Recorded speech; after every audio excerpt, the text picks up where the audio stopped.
TVN24 news নেটওয়ার্কের সাপ্তাহিক আয়োজন 7 দিনের বিশ্ব অনুষ্ঠানে স্বাগত জানাচ্ছি আমি রানা রাইহান।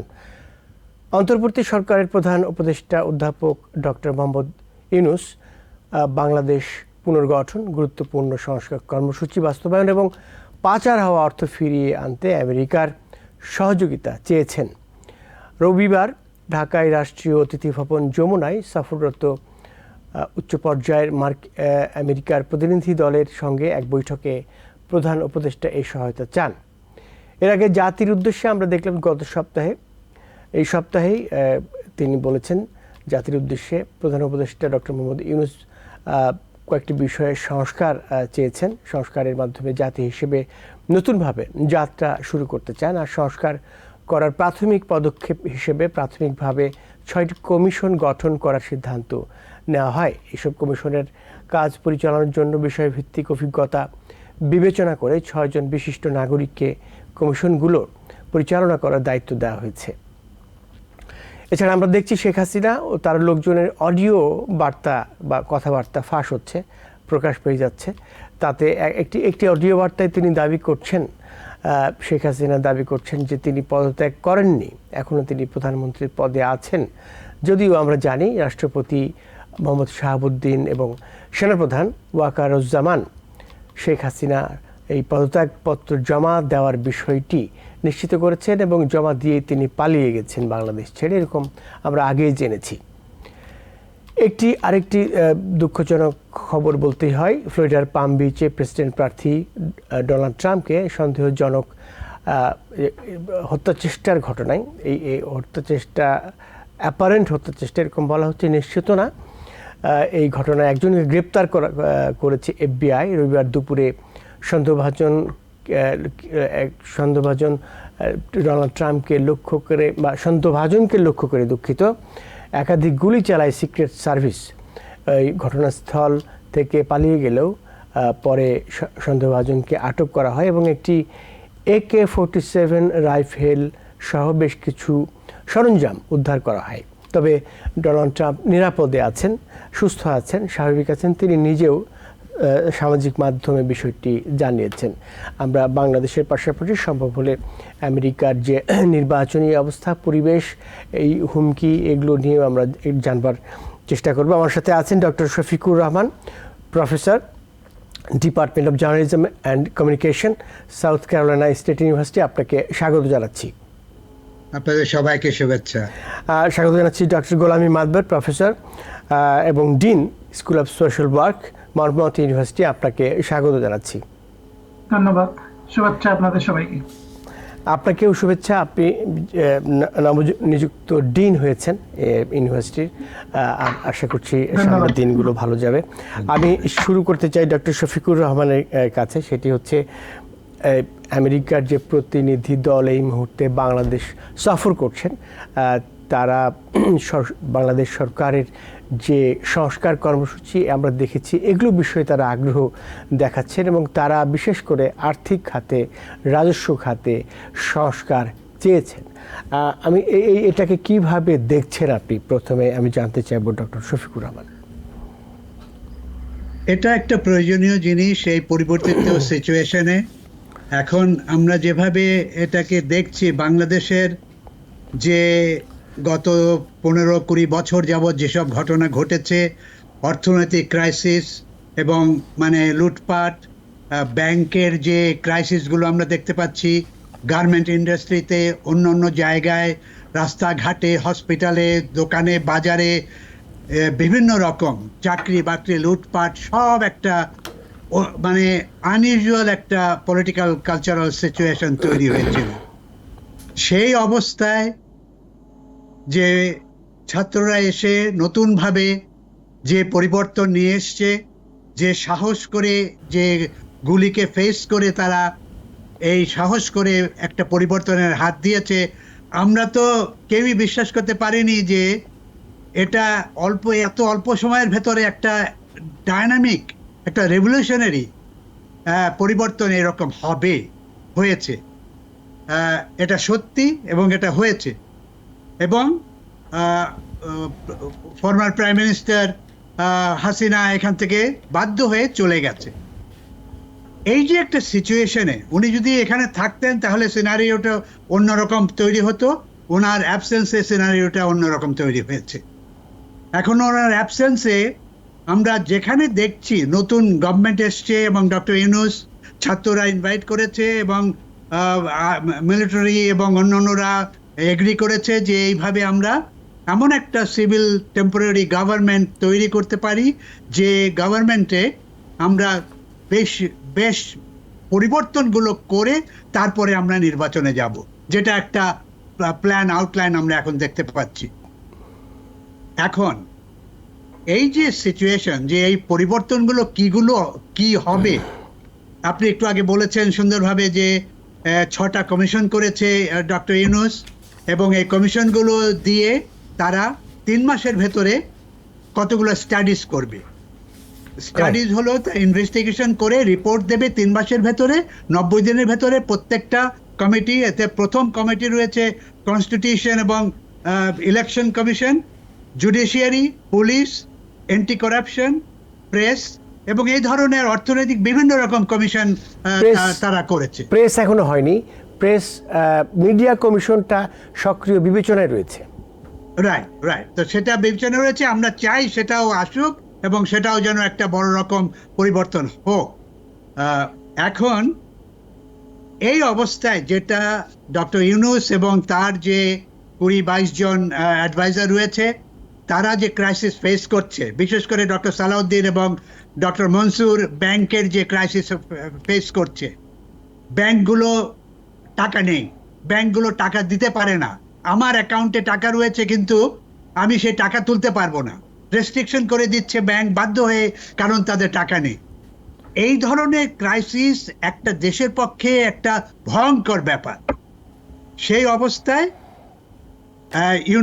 ডক্টর ইউনূস যেটা চেষ্টা করছেন সেটা হচ্ছে যে সারা পৃথিবীর বিদেশ থেকে বিভিন্ন রকম সাহায্য এবং হেল্প নিয়ে বাংলাদেশকে কোনো রকম ভাবে একটা অর্গানাইজ ওয়েতে করে কিছু ইনস্টিটিউশনাল রিফরমেশন করে, পরিবর্তন করে একটা নতুন পর্যায়ে যাওয়া যায় কিনা, যেখানে আমরা একটা গণতান্ত্রিক পদ্ধতিতে একটা সুন্দর নির্বাচন করে যে কোনো সরকার আসুক সেটাই আমরা অ্যাকসেপ্ট করে নেওয়ার একটা প্ল্যান আছে। এখন আমরা জানি ডক্টর ইউনূসের ব্যাকগ্রাউন্ড, উনি আমেরিকায় পিএইচডি করেছেন, উনি আমেরিকায় বিভিন্ন কাজে ইনভলভ হয়েছেন এবং উনি যে গ্রামীণ ব্যাংক করেছেন, এটা আইডিয়া ওনার পিএইচডি থিসিস থেকে আরকানসা, উনি তখন মানে ল্যান্ড লেভেলে, গ্রাউন্ড লেভেলে উনি গ্রামে গ্রামে গিয়ে দেখেছেন ওখানকার ভিলেজগুলো কীরকম, এবং আমাদের দেশের সাথে কম্পেয়ার করে তারপরে উনি পিএইচডি করার পরে যে গ্রামীণ ব্যাংকের যে আইডিয়াটা এখান থেকে উনি থিসিসের ভেতরে এবং তার স্টাডিজ ভেতরে, এরপরে অনেকেই থিসিস করেছেন, ডক্টর লাইলুন নাহার পিএইচডি করেছেন গ্রামীণ ব্যাংকের উপরে। উনি দেশে গিয়ে চিটাং ইউনিভার্সিটিতে জয়েন করেছেন এবং পরে উনি গ্রামীণ ব্যাংক আরম্ভ করেছেন। গ্রামীণ ব্যাংকের আইডিয়ার থেকে এবং আমেরিকার সাথে তার একটা ভালো রকম সম্পর্ক তৈরি হয়েছে, এবং এরপরে আমরা গত 20-25 বছরে দেখেছি ওনার নোবেল প্রাইজ পাওয়া এবং অন্যান্য গ্রামীণ ব্যাংকে এগিয়ে নিয়ে যাওয়া এবং অর্থনৈতিকভাবে, সামাজিকভাবে সারা পৃথিবীতে তার যে রেকগনিশন এবং সম্মান এটা পেয়েছে। সাথে সাথে আমেরিকানরাও এবং আমেরিকান কংগ্রেস তাকে অ্যাওয়ার্ড করেছে, আমেরিকান প্রেসিডেন্ট তাকে বিভিন্ন রকম পুরস্কার দিয়েছেন। রাইট রাইট, মানে আপনি বলতে চাচ্ছেন যে পয়েন্টটা হচ্ছে যে আমি যেটা বলতে চাচ্ছি সেটা হচ্ছে যে আমেরিকার সাথে এই যে ব্র্যান্ড নেমান যে গ্রুপটাকে লিড করছে এবং ডোনাল্ড লু যে এসছেন সাহায্য করার জন্য, এদের পরিষ্কার ডক্টর লুক আর ডক্টর ইউনূস, যেটা আমার কাছে যেটা মনে হচ্ছে উনি সাহায্য চেয়েছেন যে আপনারা কিভাবে করেন আমেরিকায়, আমাদের ওই ধরনের মডেল এনে আমাদেরকে কিছুটা সাহায্য করতে পারেন কিনা। এই ইনভিটেশনে তারা এসছে এবং তারা একটা একটা এরিয়া দেখছে। যেমন ধরুন যে যেসব জায়গায় জুডিশিয়ারি পরিবর্তন হওয়া দরকার সেটা আমেরিকায় কিভাবে হচ্ছে, যেখানে পুলিশ এবং অ্যান্টি কারাপশন হচ্ছে সেখানে FBI এবং অন্যান্যরা কিভাবে এখানে করছে, একটা ডেমোক্রেটিক প্রসেসে এবং সুন্দর ইনস্টিটিউশনাল চেঞ্জ করে, ইমপ্রুভ করে, ডেভেলপ করে কিভাবে পরিবর্তনগুলো করা যায়, সেই জন্যই এনাদের এই টিমকে নিয়ে আসা হয়েছে এবং তাদের অ্যাডভাইজের উপর নির্ভর করে তারা আস্তে আস্তে এগিয়ে যাবে এবং আস্তে আস্তে এই প্ল্যানগুলো করবে। If you're wondering, should I get my COVID shot? Think about other people.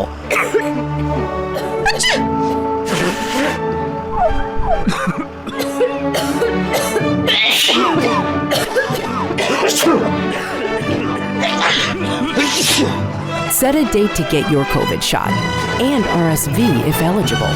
Learn more at nj.gov/health/vaccines. জি, আপনি যথার্থই বলেছেন যে তার যে ইন্টারন্যাশনাল নেটওয়ার্কটা আছে সেই নেটওয়ার্কটা বাংলাদেশের যে পুনর্গঠন, সেই পুনর্গঠনে তিনি কাজে লাগানোর চেষ্টা একটা বড় রকম অ্যাসেট এটা উনি ব্যবহার করছেন, তার পার্সোনাল স্কিল এবং পার্সোনাল লিঙ্কেজ উনি ব্যবহার করছেন দেশের উপকারের জন্য। এখানে আমরা দেখছি যে একই এই উল্টা পাশ থেকে যে রিয়াকশনটা আসছে, আমেরিকার প্রতিনিধি দল যে প্রতিক্রিয়াটা দিয়েছে ডক্টর ইউনূসের আহ্বানে, তারা বলছে যে তারা স্ট্রং কমিটমেন্ট দিয়েছে যে বাংলাদেশের পাশে তারা থাকবে, বাংলাদেশকে হেল্প করবে।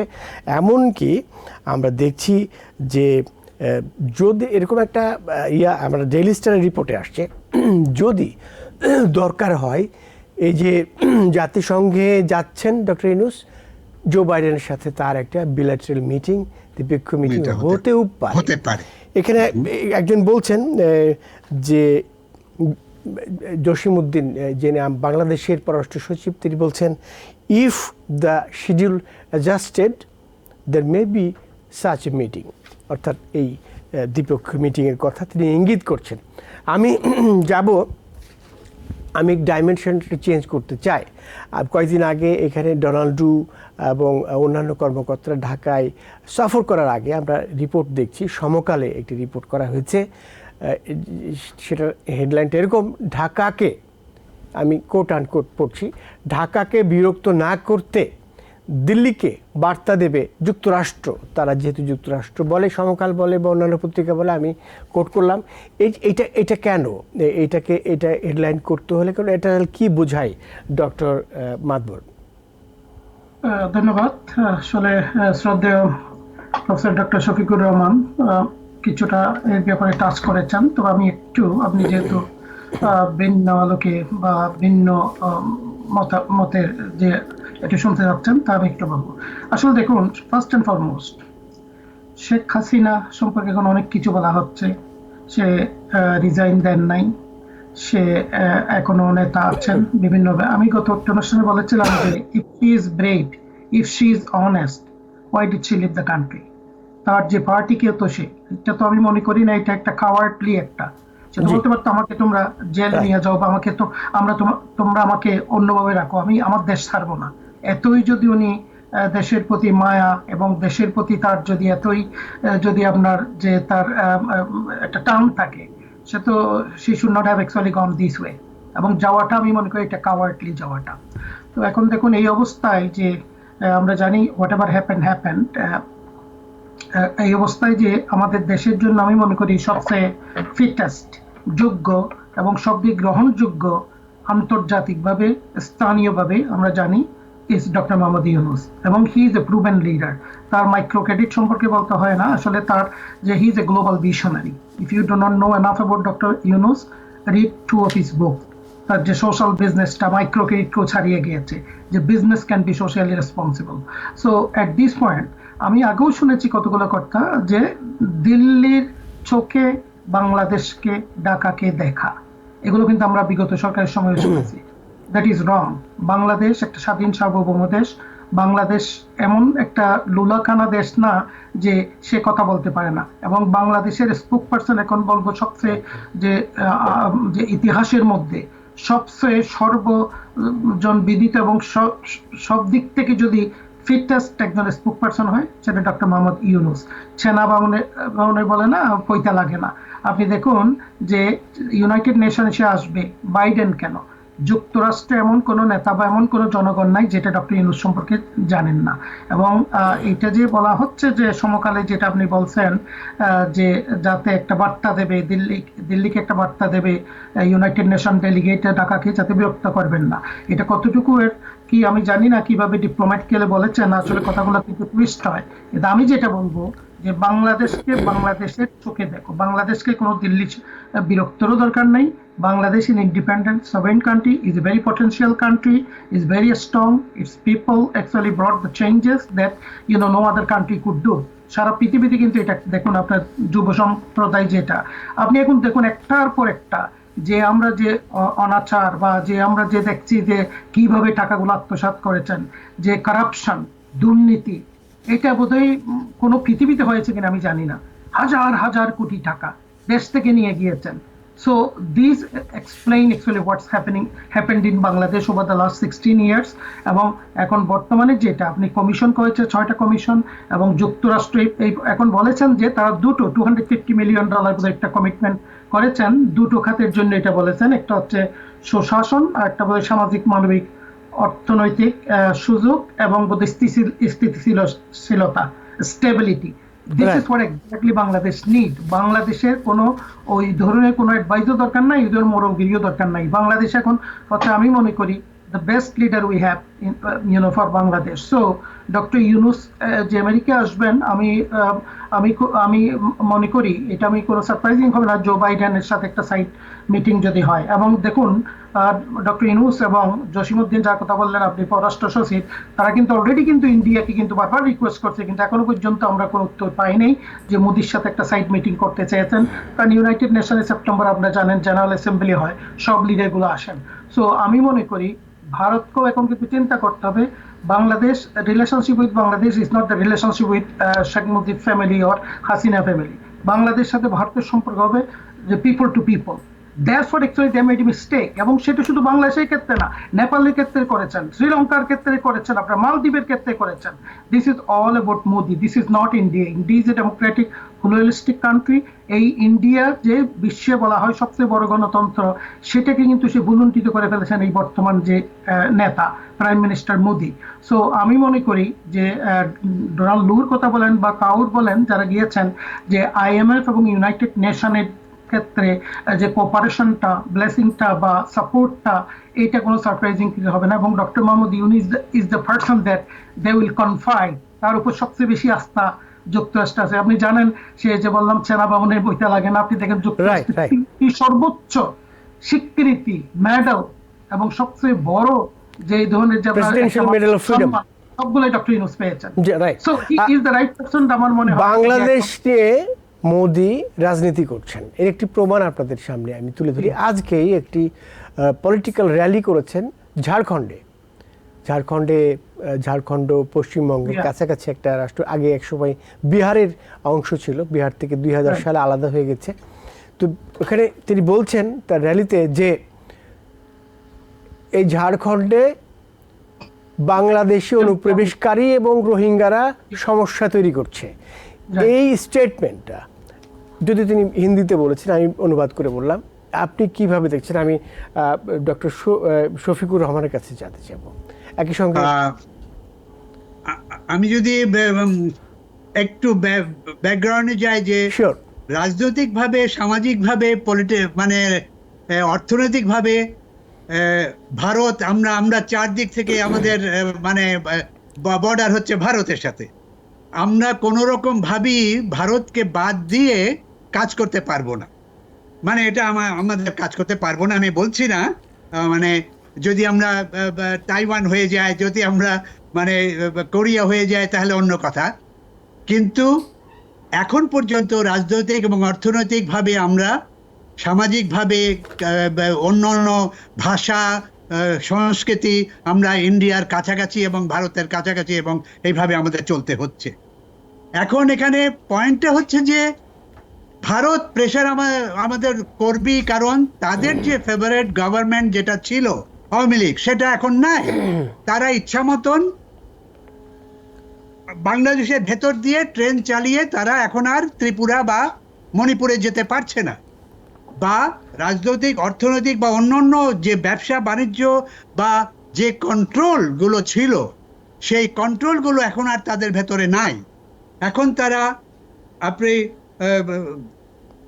ডাক্তার বলেছেন যে শ্রীলঙ্কা এবং অন্য অন্য জায়গায় যে সমস্যাগুলো হয়েছে, রাইট, একই রকম সমস্যা আমরা বাংলাদেশে হোক, এটা আমরা চাই না। আমরা চাই ভারতের সাথে ভালো একটা সম্পর্ক রেখে আমাদের ইন্ডিপেন্ডেন্ট, স্বাধীন বাংলাদেশ হিসেবে থেকে আমাদের অর্থনৈতিক, রাজনৈতিক এবং কনস্টিটিউশন আমাদের নিজেদের ইন্ডিপেন্ডেন্ট সম্পূর্ণ রয়েছে। যদিও অনেকেই, বহু মুখ্যমন্ত্রী ও তারা বাংলাদেশকে একটা প্রভিন্স হিসেবে দেখেছে এবং তারা ওইভাবে প্ল্যান করছে অন্য অন্য বিভিন্ন দেশ। কাজেই বিভিন্ন মানে ছোট ছোট ভারতের রাষ্ট্রগুলো তারা এইভাবে দেখার চেষ্টা করছে, কিন্তু এটা সত্যি না, এটা অ্যাকসেপ্টেবল না এবং কোনোদিনই এটা সম্ভব হবে না। তো আমার যেটা পয়েন্ট হচ্ছে যে ভারতের এই চেষ্টা তাদের থাকবে। জি, রাইট, একটি রেফারেন্স আপনাকে দিতে চাই। ডক্টর ইউনূস সম্প্রতি বিভিন্ন গণমাধ্যমে কথা বলেছেন, সাক্ষাৎকার দিয়েছেন এবং সেখানে তিনি ভারতের উদ্দেশ্যে কথা বলেছেন। সেই বিবিসি রিপোর্টে বলা হচ্ছে যে কথাগুলো ইন্টারনালি বলার কথা, সেগুলো তিনি সবাইকে বলছেন। সেটাকে তারা নাম দিয়েছে মেগাফোন ডিপ্লোম্যাসি। রাইট, এটাতে নাকি ভারতের কূটনৈতিক মহল, ভারত সরকার, রাজনৈতিক মহল বিরক্ত হচ্ছে বা হয়েছে। হ্যাঁ, এটা বিরক্ত হচ্ছে, এটা সত্যি, এবং বিরক্ত হওয়া স্বাভাবিক। এখানে দুটো পয়েন্ট দেখতে হবে। একটা হলো ডক্টর ইউনূস রাজনীতিবিদ নন। উনি কোন কথাটা কোথায় কখন বলবে, উনি সত্য এবং সুন্দর এবং সহজ এবং ওপেনলি যে সমস্যাগুলো আমাদের রয়েছে ওগুলো উনি আলোচনা করতে চান। এটা একটা দিক রয়েছে। আরেকটা দিক, ডিপ্লোম্যাটিক ক্যারেক্টার বাংলাদেশের জন্য যে ভারতের এক্সপেকটেশন, সেই ডিপ্লোম্যাটিক রুটে এবং সেই এক্সপেক্টেড ফর্মে উনি করছেন না। এখন ওটা করতে গেলে আমরা পাওয়ার অফ ব্যালেন্স আমাদের এত ডিফারেন্ট, একটা এত উপরে, একটা অনেক নিচে। কাজে এখানে পাওয়ার অফ ব্যালেন্সের ভেতরে ডিপ্লোম্যাটিক রাইটের ডিসকাশন এবং কমিউনিকেশন এবং টপিক আলোচনা আমরা টিকতে পারবো না। হয়তো এটা বুঝেই ডক্টর ইউনূস ওপেনলি কথা বলছেন। এখন একই সাথে যে আমেরিকা এবং আজকে আপনারা দেখেছেন যে মালয়েশিয়ার সাথে উনি ব্যবসা বাণিজ্য করার জন্য মালয়েশিয়ার সাথে ওপেন ট্রেড করার জন্য, ট্যাক্স ফ্রি ওপেন ট্রেড করার জন্য মালয়েশিয়ার সাথে মানে ইনিশিয়েটিভ নিয়েছেন।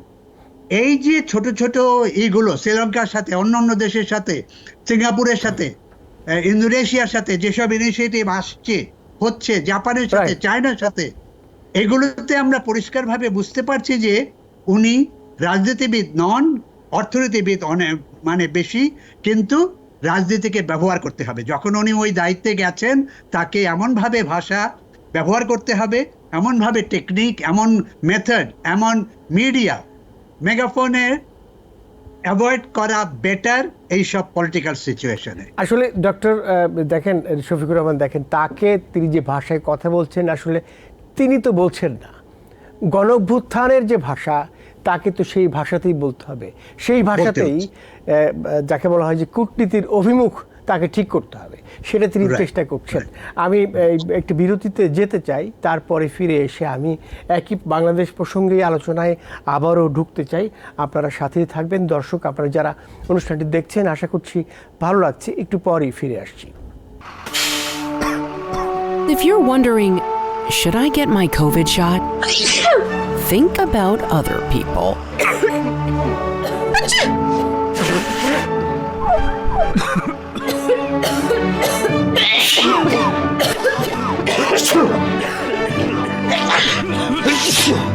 Set a date to get your COVID shot and RSV if eligible. Learn more at nj.gov/health/vaccines. স্বাধীনের বিষয়ে আবারও স্বাগত জানাচ্ছি। আমি চলে যাচ্ছি আমাদের অতিথিদের কাছে। এবার যাব ডক্টর গোলামী মাতবরের কাছে।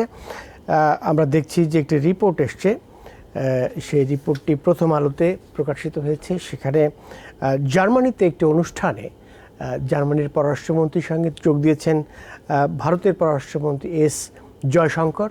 সেখানে সাংবাদিকরা তাকে প্রশ্ন করে শেখ হাসিনাকে প্রত্যর্পণ করবে কি না ভারত সরকার। তো সেখানে তিনি এভাবে বলেন যে তারা বাংলাদেশ সরকারের সাথে, বর্তমান সরকারের সাথে কাজ করছেন এবং এই বিষয়টি কূটনৈতিক চ্যানেলের মাধ্যমে হবে। তারা এই কাজগুলো কূটনৈতিক চ্যানেল, এখন তিনি প্রকাশ্যে কিছু বলেননি। তো এই বিষয়ে আপনি কি বলবেন? এটা কি তার প্রকাশ্যে বলা উচিত ছিল নাকি অন্য কোনো বিষয় আছে? আপনি কি বলবেন? আসলে দেখুন, তার আগে আমি দুটো পয়েন্ট একটু টাচ করতে চাই। আমাদের শফিকুর রহমান স্যার যেটা বললেন, একটা হচ্ছে পাওয়ার ডিফারেন্সিয়াল আর একটা হচ্ছে ডক্টর ইউনূসের ডিপ্লোমেসি। আসলে পাওয়ার ডিফারেন্সিয়াল, আমি জানি যে বড় কান্ট্রিগুলো সবসময় ছোট কান্ট্রিগুলোকে ডমিনেট করতে চায়, হ্যাজমনিক পাওয়ার গুলো। আপনি দেখুন রাশিয়া ইউক্রেনকে চাচ্ছে, এগুলো সবসময় হচ্ছে। তাইওয়ানের কথা বলা হচ্ছে, বাংলাদেশকে, ইন্ডিয়ার কথা হচ্ছে যে আপনি if you are member of the United Nation in a civilized society, আপনি তো you behave within your norms, right? That's what every country should do. But they are stepping out of it, and they should be held responsible by the United Nations. আমরা জানি United Nations is not a police organization. কেন তারা এটা করবে? কেন বাংলাদেশকে ছোট করে ভারত দেখে? ভারতের সাথে আমাদের যে ডক্টর শফিকুর রহমান যেটা বললেন যে আমাদের 3 দিক দিয়ে বর্ডার এবং আমাদের কমন কৃষ্টি সংস্কৃতি, আমাদের অনেক ধরনের ট্রেডিশন, অনেক কিছু আমাদের সাথে কিন্তু এক। এবং আমরা সাউথ এশিয়ান কান্ট্রিজগুলো সার্কটা করা হয়েছিল কিন্তু এই জন্যই যে আমরা জানি সার্কটা যে 8টা কান্ট্রিজের মেম্বার ছিল, কারণ আমাদের অনেক কমনালিটিজ আছে। তো কেন আমরা একটা বিশেষ পরিবার বা একটা বিশেষ ব্যক্তির সাথে সম্পর্ক করব যে বাইলেটারাল রিলেশনশিপ বা মাল্টিলেটারাল রিলেশনশিপ?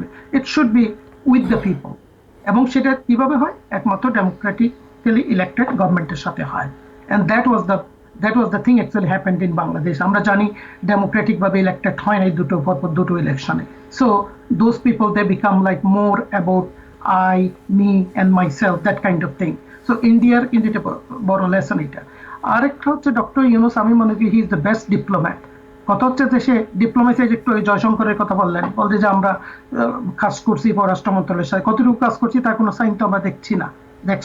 এক্সট্রাডিশন ছাড়াও, ফরগেট অ্যাবাউট এক্সট্রাডিশন, যে শেখ হাসিনাকে ফেরত পাঠানো, সেটা ছাড়াও কিন্তু আপনি দেখুন ইউনাইটেড নেশনে মিট করতে, সেখানেও তো ডিপ্লোম্যাটিক, অর্থাৎ ওই ডিপ্লোম্যাটিক লাইগুলো ডক্টর ইউনূস করে না। সেই জন্যই বলা হচ্ছে ইজ নট এ ডিপ্লোম্যাট। এবং এই ডিপ্লোম্যাটিক লাইসগুলোই কিন্তু আমাদেরকে আসলে সবচেয়ে বড় ক্ষতি করে। সো দিস ইজ, এবং আপনি যে জয় শঙ্করের কথা বললেন, সে এটা বলছে কিন্তু আমরা তো তার কোনো প্রমাণ দেখছি না। হ্যাঁ, এক্সট্রাডিশন ট্রিটি বাংলাদেশের সাথে কিন্তু শেখ হাসিনার আমলেই হয়েছেন কিন্তু। সো বাংলাদেশ গভর্নমেন্টের সাথে যদি তারা যদি ইফ দে রেসপেক্ট দ্যাট ট্রিটি এবং respect the government of Bangladesh, এখন যেভাবে হোক এটা আমাদের সরকার, অস্থায়ী হোক স্থায়ী হোক, this is our government now at this point. So they should. এবং তার দেশেই কিন্তু আপনার ভারতেই তো সবচেয়ে বেশি রেকগনিশন, সবচেয়ে বেশি অ্যাওয়ার্ড দিয়েছেন ডক্টর মোহাম্মদ ইউনূসকে। ডক্টর ইউনূসের সাথে কেন কাজ করবেন না তারা? কারণ ডক্টর ইউনূস এখন জনগণের প্রতিনিধি বাংলাদেশে। সুতরাং জয়শঙ্কর বলেন, মোদি বলেন, they should actually work with them. এবং বলছে সে ডিপ্লোম্যাটিক্যালি আমরা কাজ করছি, কিন্তু আমরা কিন্তু জানি পত্র পত্রিকায় বা এই ধরনের কোনো ফ্যাক্টস বা এভিডেন্স আমরা দেখছি না। সুতরাং এটা কতটুকু মিন করে আই ডো নট নো। এবং সে জার্মানিতে এই কথাটা বলেছেন, আই হোপ হি মিন্ট ইট। আর ভারতের সাথে আসলে দেখুন আমাদের ওনারাও কিন্তু দেখা যাবে যে বেনিফিটেড হবে, আমরাও বেনিফিটেড হব। দুটো দেশের মধ্যে প্রচুর কিন্তু পটেনশিয়াল আছে অর্থনৈতিকভাবে, এভাবে। কিন্তু আপনি তো ডমিনেট করবেন না। আপনি আমার কৃষ্টি, আমার সংস্কৃতি সবগুলো কেন আপনি ডমিনেট করবেন? ব্রেইন ওয়াশ পলিসি এটা তো ঠিক না, যার ফলে দিস ইজ হোয়াট হ্যাপেন্ড। এবং আলটিমেটলি কিন্তু আপনি কি মনে করেন যে আমরা জানি 7 সিস্টার নিয়ে অনেক কথা বলা হচ্ছে, ঝাড়খণ্ডের কথা আপনি বললেন, ত্রিপুরার কথা বলে, ওরা বলে যে বাংলাদেশ থেকে ডেমোগ্রাফি চেঞ্জ করে দিচ্ছে, বাংলাদেশ থেকে লোকজন এখানে চলে আসছে। এবং আসামের কথা বলে অল দ্য টাইম কিন্তু আপনি জানেন বিভিন্ন ধরনের অ্যাক্ট কিন্তু তারা করছে, যে citizenship act, national registration act, all this thing, যেটা 9/11 উপরে আমেরিকাতেও করেছিল, যেটা মানুষকে আপনার মার্জিনালাইজ করার জন্য, মানুষকে ভিন্ডিকেট করার জন্য। So this is what not the diplomacy, this is all nationalism. এবং একজন ব্যক্তিরই হচ্ছে পলিসি এগুলো। This is not the policy of the people of India. এবং আমি মনে করি ইন্ডিয়া বাংলাদেশের সম্পর্কটা অবিচ্ছেদ্য একটা সম্পর্ক, এই সম্পর্ক নষ্ট করার কোনো মানে হয় না। এবং আমার মনে হয় না doctor Mohammad Yunus is the person who is going to spoil that relationship. কিন্তু বাইলেটারাল যে রিসিপ্রোকাল মিউচুয়াল যে আপনার ওই দিক থেকে যে ইয়েটা পাবে আপনার Respectful. সহায়তা, exactly that's what they are not getting. এবং আমি অবাক হচ্ছি যে এখনো পর্যন্ত কিন্তু কোনো রেসপন্ড করছে না, একদম স্থবির হয়ে বসে আছে। তোমার পার্শ্ববর্তী দেশে এখন একটা ইনস্টেবিলিটি বা হোয়াট এভার ইট ইজ একটা অভ্যুত্থান হয়ে গেছে, তুমি তো you will go, you will land support. ঠিক আছে, আমি তো বলছি যে একদম প্রাইম মিনিস্টার কেমন যে বলেন যে উনি নাকি দেশের জন্য অনেক কিছু করেছেন, কিভাবে তুমি পালিয়ে চলে গেলে। হ্যাঁ, সে এখনো আমি মনে করি এক্সট্রাডিশনের কথা আপনি বললেন যে এটা কতটুকু করবে, আপনি দেখুন সে হয়তো সে এখনো বলতে পারে, আমি তার জন্য একটা অ্যাডভাইস দিই, সে বলতে পারে যে হ্যাঁ আমি চাচ্ছিলাম না বাংলাদেশে ধরুন অ্যাট্রোসাইটিস আর নৃশংসতা হোক, মারা যাক, আমি চলে গিয়েছি। এখনো কিন্তু সে চলে আসতে পারে, বীরের মতো চলে আসো তুমি, যদি you are that brave, you are that honest to the people, আসো এখানে কোর্ট ফেস করো। এখন তো এটা আলটিমেটলি কিন্তু ইন্টারন্যাশনাল ক্রিমিনাল কোর্টে পর্যন্ত যাবে, যেগুলো এগুলো তো আপনি অস্বীকার, 875 জন লোক মারা গিয়েছেন, এগুলো তো আপনি ইয়ে করতে পারবেন না। এবং এই যে দেখুন যে করাপশন করাপশন করাপশন করাপশন, এই ধরনের করাপশন তো আপনি কল্পনা করতে পারিনি, ব্যবসায়ীরা করছে, পুরো অর্থনীতিকে কোলাপস করে দিয়েছেন। এবং এই মুহূর্তে আমার মনে হয় না যে other second person in the country other than doctor Mohammad Yunus, যার হচ্ছে ওয়ার্ল্ড ব্যাংক, IMF, এবং সে ডিপ্লোমেসি 120টা কান্ট্রিতে কিন্তু তার মডেল ইউজ করতেছে। এবং সে ডিপ্লোম্যাটিক রিলেশন আমি দেখি হাইয়েস্ট লেভেলে কিন্তু সে প্রোটোকল মেনটেন করতেছে। সো তার ডিপ্লোমেসি এখন যেটা হচ্ছে is very much the intrigued, very much motivated with the younger generation. সুতরাং সে কিন্তু আমি মনে করি বেস্ট ডিপ্লোমেসি করতেছে, ইয়াঙ্গার জেনারেশনদের সাথে ইকো করে এখন কথাগুলো বলছে। দিস ইজ দ্য সেন্টিমেন্ট আপনার এখন, দিস ইজ দ্য মোটিভেশন, এবং মানুষকে এই মোটিভেশন দিতে হবে। এবং এখন যেটা সবচেয়ে বড় আমি মনে করি যে ইলেকশনের আগে যে কমিশন গুলো করেছেন 3 মাসের ভিতরে রিপোর্ট দেবেন, এবং আমি মনে করি কমিশন, মিডিয়ার কথা বলেছেন, আর শিক্ষা কমিশন, এগুলো সব কিন্তু একদম সরকার করে ফেলছে, আপনার কারিকুলাম নষ্ট করে ফেলেছেন। আমরা তো শিক্ষাবিদ দুজনেই আমরা জানি যে so all this thing need to be reconstructed. এবং ইলেকশন শুধু দিলে হবে না, ইলেকশন দিলে আবারও কিন্তু একই ধরনের অবস্থা, একই ধরনের সংস্কার করতে হবে। আশা করছি যে ধরনের যে কাজটা উদ্যোগ নেওয়া হয়েছে, কমিশন গঠন করা হয়েছে, সেইটার যদি অনেকে বলছেন যে 50% যদি কার্যকর হয়, বাস্তবায়ন হয়, তাহলে দেশের যে শাসন ব্যবস্থা এইটা মোটামুটি ভালোর দিকে চলে যাবে। ধর 1 নম্বর সমস্যা এখানে বাংলাদেশে যদি রুল অফ ল প্রতিষ্ঠিত করা যায়, তো এইটার প্রভাব আর্থিক খাত থেকে শুরু করে শিক্ষা খাত সব খাতে গিয়ে পড়বে, সব খাতে পড়বে। সেইটা নিশ্চিত করা গেলেই, কিন্তু সেইটা আমরা দেখছি এখনো পর্যন্ত সেটা নাই। আশা করছি নতুন বাংলাদেশ বলা হচ্ছে, দ্বিতীয় স্বাধীনতা বলা হচ্ছে, জানি না এটা বলা যাবে কি না। শেখ হাসিনার বিরুদ্ধে এখনো পর্যন্ত মামলা হয়েছে 177টি, এর মধ্যে হত্যা মামলায় হচ্ছে 157টি। যতগুলো হত্যাকাণ্ডের ঘটনা ঘটেছে সবগুলোর ঘটনাতেই মামলা হওয়া উচিত, এই ছাত্র জনতা যারা মারা গেছে।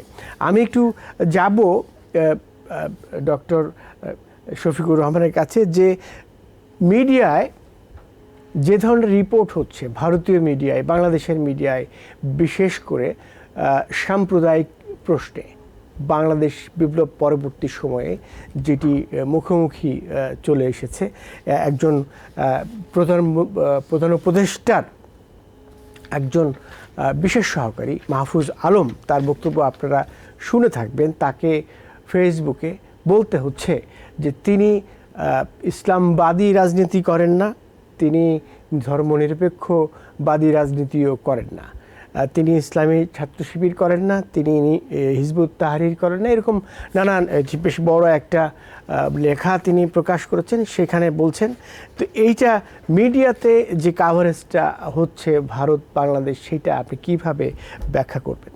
ভারত যেমন ফিজিক্যালি প্রেশার করছে বাংলাদেশের উপরে, অর্থনৈতিক্যালি প্রেশার করছে বাংলাদেশের উপরে, যেমন আজকে আপনি ওই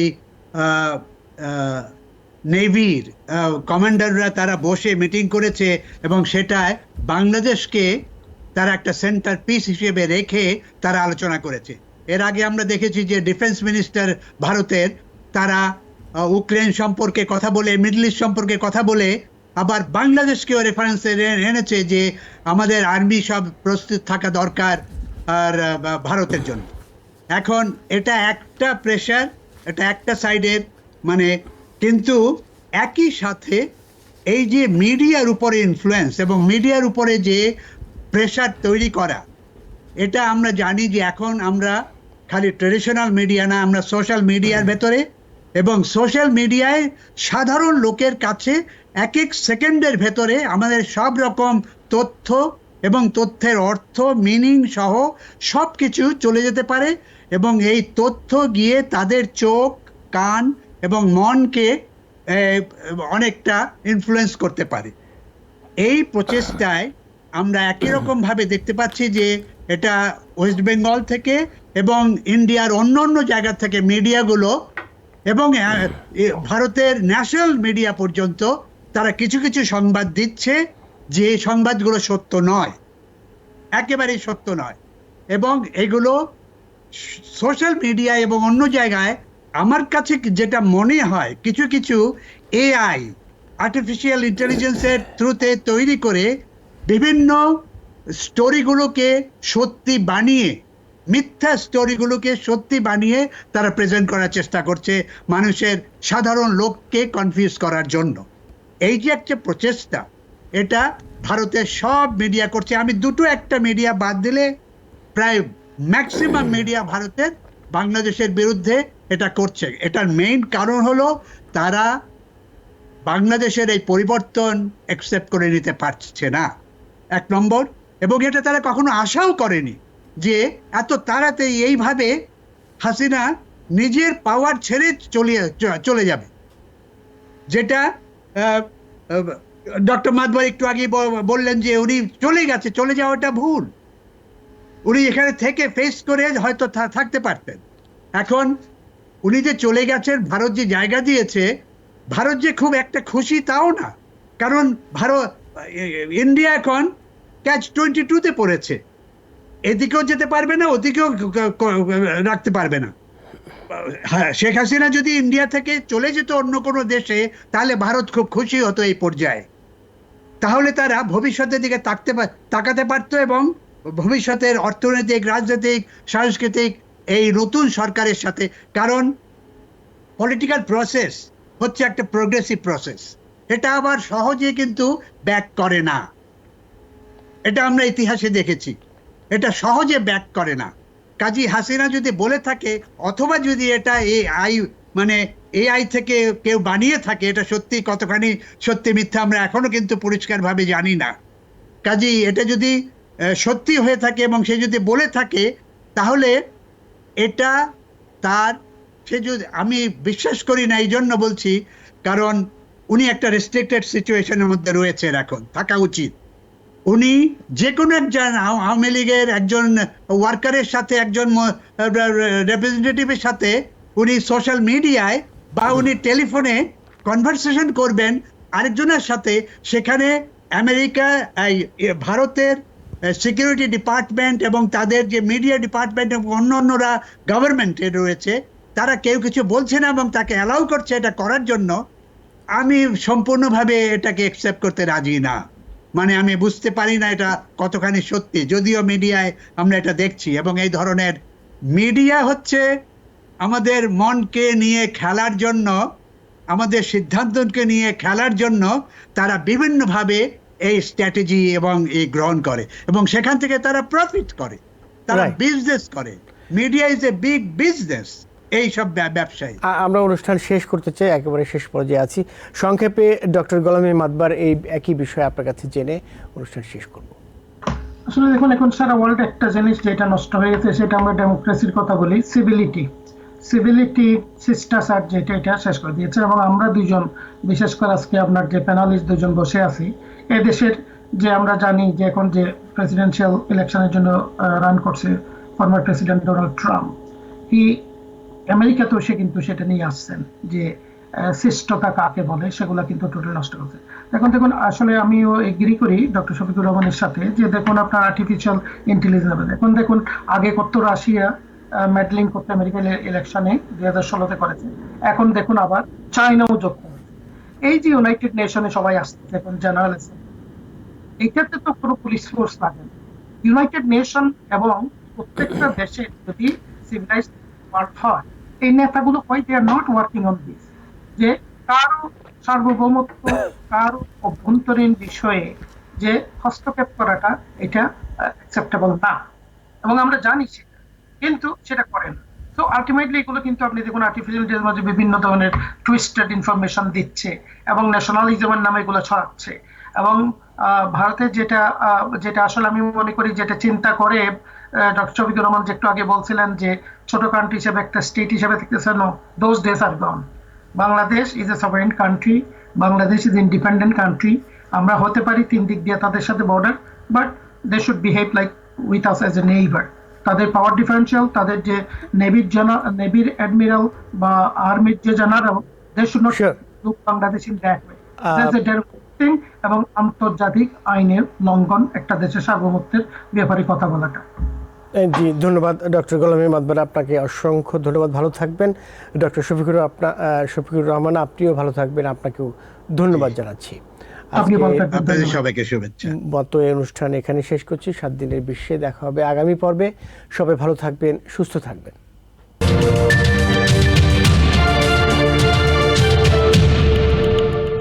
টিবিএন 24 টেলিভিশন দেখতে আজই কল করুন 7187776556। লগ ইন করুন www.totalcablebd.com। নিউ ইয়র্ক থেকে সম্প্রচারিত টিবিএন 24 টেলিভিশন বিশ্বজুড়ে বাঙালির কণ্ঠস্বর।